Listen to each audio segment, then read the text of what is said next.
The town of Hollow's Edge sat nestled between rolling hills and endless fields, a place where time moved slower, where every face was familiar, and every door had a story behind it. It was the kind of town where the postman still knew every resident's name, where Sunday mornings were spent in church, and evenings ended with neighbors exchanging gossip over white picket fences. But as peaceful as it seemed, Hollow's Edge had its secrets, and none were more whispered about than the old Langley house at the end of Hawthorne Street. For years, the Grand Victorian stood lifeless, its shutters creaking in the wind, its garden overtaken by time. The house had once belonged to a wealthy family, but tragedy had emptied it, leaving behind only memories and hushed speculations. Then one autumn evening, when the air smelled of burning leaves and the sky hung heavy with the promise of winter, a lone figure arrived. Eleanor Langley. She walked up the stone path carrying nothing but a suitcase and the weight of an unseen burden. The townsfolk watched from their windows, eyes narrowed, curiosity sharpening into suspicion. A woman alone, moving into a house stained with tragedy? It didn't sit right. As the days passed, the whispers grew louder. She rarely left. The curtains remained drawn. At night, some swore they heard the sound of quiet sobs carried by the wind. The town, as much as it prided itself on its kindness, did not take well to mysteries, especially those that unsettled the fragile balance of their world. And Eleanor, whether she intended to or not, had become their newest enigma. Henry Whitmore had lived in Hollow's Edge for over 40 years, long enough to have buried a wife, raised 2 sons, and built a business from the ground up. His hands, thick with calluses from years of carpentry, had crafted half the homes in town, including the one he lived in. He was a man of quiet strength, the kind who spoke more with actions than words. And though he never indulged in town gossip, he had heard enough about the new occupant of the Langley house to pique his curiosity. He had seen her once, passing by on his morning walk, shoulders hunched, eyes downcast, as if she carried the weight of a world no one else could see. And something about that look haunted him, perhaps because he had seen it before, in the mirror, in the days after his wife, Margaret, had died. Loss had a way of carving itself into a person, leaving marks invisible to the untrained eye but unmistakable to those who had lived it. So, one brisk November afternoon, with the excuse of fixing the broken gate that led to her porch, Henry knocked on her door. A long silence followed, long enough for him to second-guess himself. But just as he turned to leave, the door creaked open, revealing a woman whose beauty was eclipsed only by the sorrow etched into her face. Her dark hair fell in waves over her shoulders. Her green eyes, startling against the pale porcelain of her skin, held a sadness too deep for words. "You don't have to fix it," she said softly, her voice carrying the remnants of something fragile. Henry tipped his hat. "Won't take but a minute. It's what I do." A pause. Then, for the first time, her lips curled, not quite a smile, but something close. Then, "I suppose I should offer you tea." And just like that, a door she had long kept closed cracked open, if only just a sliver. The visits became more frequent after that. At first, they were fleeting. An offered tea on a cold afternoon, a book left on the porch with a note. Then they grew longer, stretching into evenings by the fire, stories exchanged like old treasures long buried. Henry spoke of his wife, of the way she would hum while making breakfast, of the ache that had never quite left his chest. Eleanor, in turn, spoke of nothing, not of her past, not of her reasons for moving to Hollow's Edge, only of the present, of the way the wind sounded through the trees, of how the tea always tasted better when shared. And yet, despite her silence, despite the barrier she kept between them, something in her softened in Henry's presence, something she hadn't allowed herself to feel in years. But love, no matter how gently it begins, does not ask for permission. It simply takes root, weaving itself through the cracks, blooming where it is least expected. Henry found himself looking for excuses to see her, found his heart beating just a little faster when she was near. And Eleanor, against all reason, found herself longing for the warmth of his company. But then the accidents began. A nail gun misfired at the workshop, nearly piercing Henry's hand. His youngest son, visiting from out of town, was in a near-fatal car crash.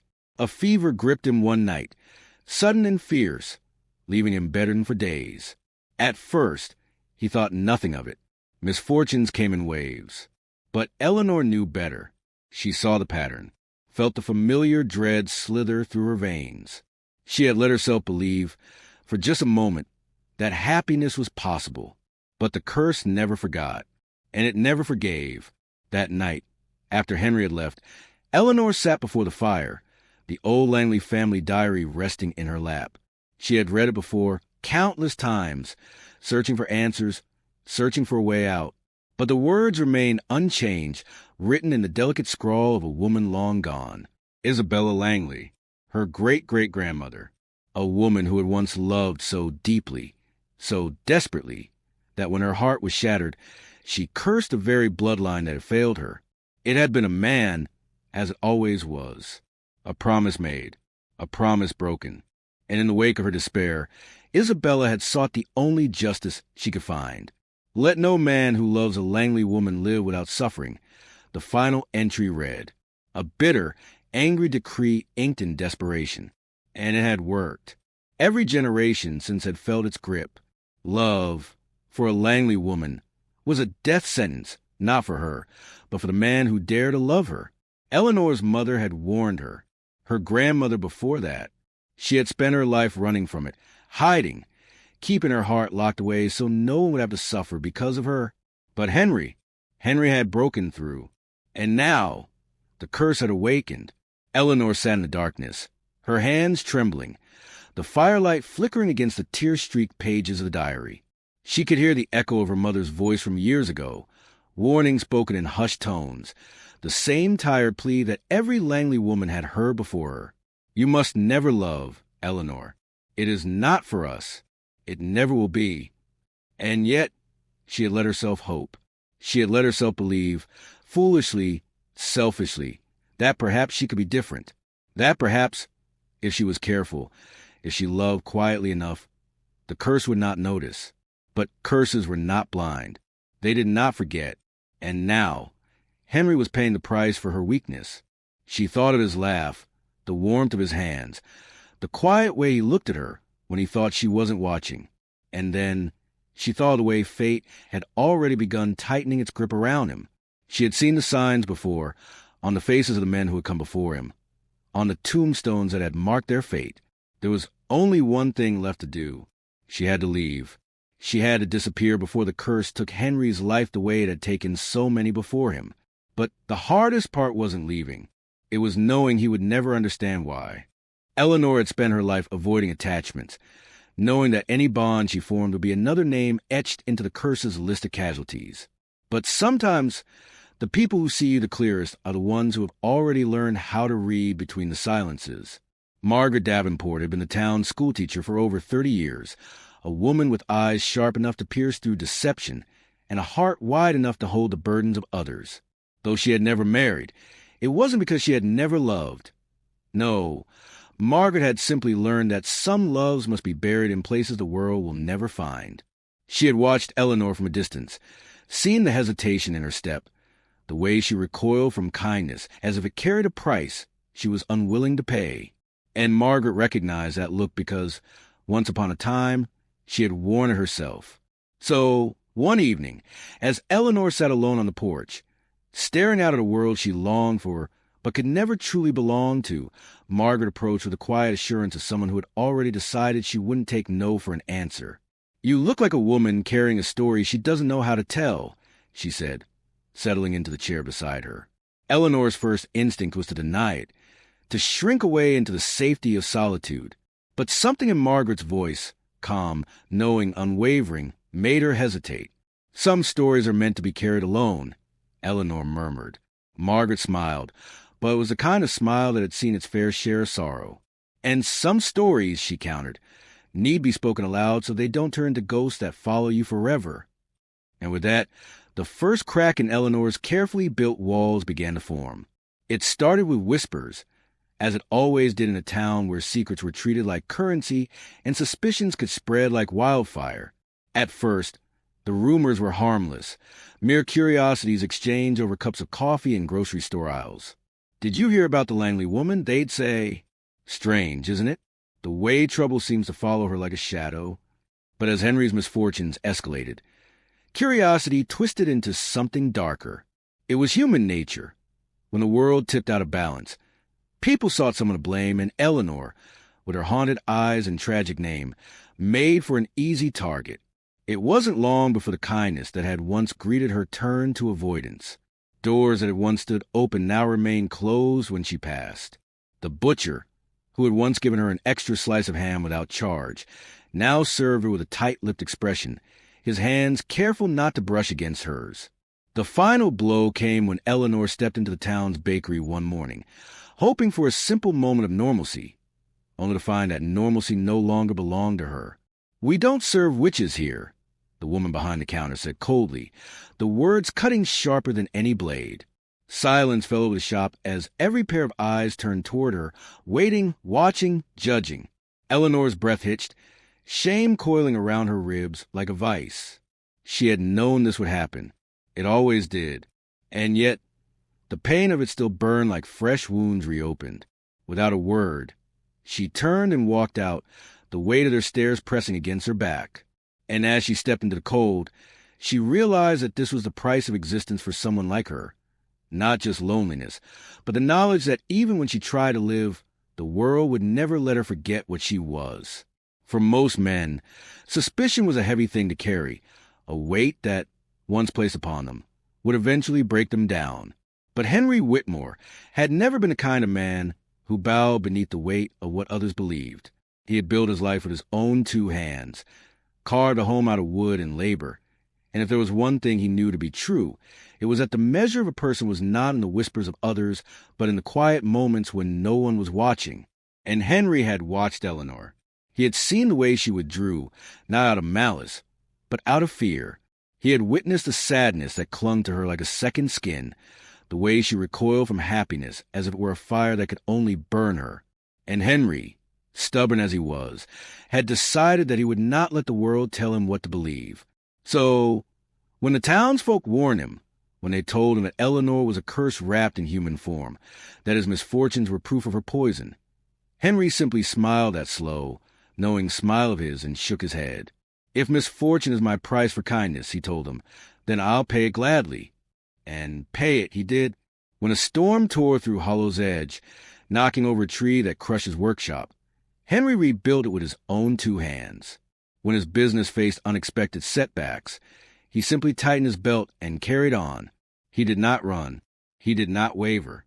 And for the first time in her life, Eleanor found herself faced with something even more terrifying than her curse. Someone who refused to leave. There was only one way this could end. Eleanor had known it from the moment she had let Henry's kindness seep through the cracks of her guarded heart. The curse did not discriminate. It did not care for love, nor for goodness, nor for the quiet ache of longing. It only cared for suffering, and the longer she stayed, the worse Henry's fate would be. She had tried to fight it, had tried to convince herself that maybe, just maybe, this time could be different. But curses were not things to be bargained with. And love, for all its beauty, was not strong enough to undo what had already been written in blood and history. The only way to break the cycle was to make a choice that no one had ever dared make before. To take the suffering meant for another and bear it herself. The ritual was simple, cruelly so, a trade, a sacrifice of self in exchange for the life of another. And so, on the night of the first snowfall, Eleanor stood alone in the center of her home, the Langley diary clutched tightly in her hands, the words of her ancestors staring back at her with quiet finality. Let no man who loves a Langley woman live without suffering. But what if Eleanor thought the suffering did not belong to him? What if, for once, the curse could be rewritten, not through magic, nor through desperation, but through choice? And as the clock struck midnight, as the first flake of snow melted against her trembling hand, she whispered the words that would change everything. Let it be me. Pain is a strange thing. It does not announce itself with grand gestures or poetic warnings. It simply arrives, slipping through cracks of soul like an unwelcome guest, settling into the bones as if it has always belonged there. Eleanor had prepared herself for suffering, but nothing could have prepared her for this. The moment the final words left her lips, It was as if the weight of every tragedy that had ever touched her bloodline crashed down upon her all at once. Her breath hitched, her body convulsed. Her vision blurred with the overwhelming force of centuries of grief and agony condensed into a single moment. Every heartbreak, every death, every tear shed by the women who had come before her burned through her veins like fire, tearing her apart from the inside out. She clutched her chest, gasping, her knees buckling beneath her, but she did not scream, because for the first time in her life, she understood. The curse had never been about punishment. It had never been about vengeance. It had been about sorrow so deep that it had to be shared, about pain so unbearable that it demanded to be felt by someone else. And in that moment, Eleanor felt it all. Every ounce of suffering, every lost love, every shattered hope. And then silence, stillness, a peace so profound it nearly felt like death. And as Eleanor collapsed onto the cold wooden floor, she realized with strange, bittersweet clarity, she had done it. The curse was no longer Henry's to bear. It was hers. And for the first time in generations, a Langley woman had finally chosen love over fear. Morning came gently, a soft whisper of golden light creeping through the lace curtains, bathing the wooden floors in a warm glow. The fire had long since burned to embers, leaving behind only the lingering scent of aged parchment and melted candle wax. Eleanor lay still, her body drained, her skin cold, as if the night had stolen something vital from her. The curse, the weight of it had shifted, and in its place was an emptiness unlike anything she had ever known. Her breathing was shallow, each rise and fall of her chest a quiet struggle, but she did not regret her choice. Love, she had realized, was not about possession. It was not about holding on until the world tore it away. Love was about sacrifice, about giving even when there was nothing left to give. And so, with the last of her strength, she reached for the letter she had prepared, her fingers trembling as she sealed it with wax. A single name was etched on the envelope. Henry. The ink had smudged in places where tears had fallen, but the words inside remained strong. She had written them long before she ever planned to say goodbye, knowing that one day he would need to understand why she had chosen to love him from afar rather than condemn him to a fate he never deserved. The letter, filled with words unspoken, with emotion she had never dared voice aloud, held the truth of her heart. "You were the one thing I wanted but could never have," she had written, "and yet I loved you anyway." The words ached, but there was no time left to change them. As her vision blurred, as the morning light grew softer, Eleanor let her eyes drift closed, a single thought echoing through her mind. For the first time, a Langley woman has chosen love, and for the first time, love has chosen her back. Henry awoke with a start, a sudden breath filling his lungs as though he had surfaced from deep water. The weight in his chest, the sickness that had clung to his body for weeks, was gone. The pain in his hands, the tremor in his bones, gone. It was as if something had been lifted, something he had never fully understood, but had always felt lurking in the shadows. He sat up disoriented, his senses sharpening as he registered the quiet knock at his door. When he opened it, a boy from town stood there, wide-eyed and hesitant, holding a single envelope. "Miss Langley wanted you to have this," the boy said, his voice barely above a whisper. And with that, he turned and ran, leaving Henry standing there, his fingers tracing over the wax seal as dread curled in his stomach. The walk to her house felt endless, his heart hammering against his ribs with each step.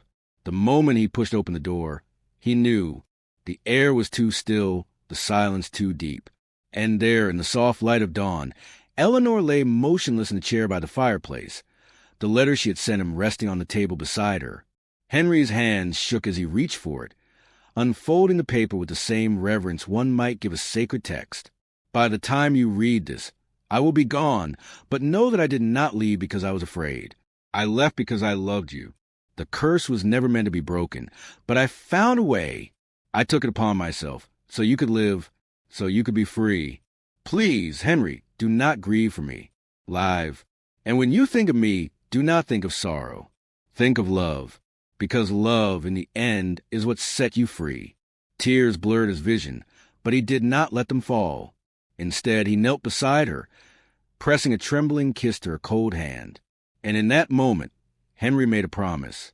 He would not let the world forget Eleanor Langley, not the way they had feared her, but the way she had saved him.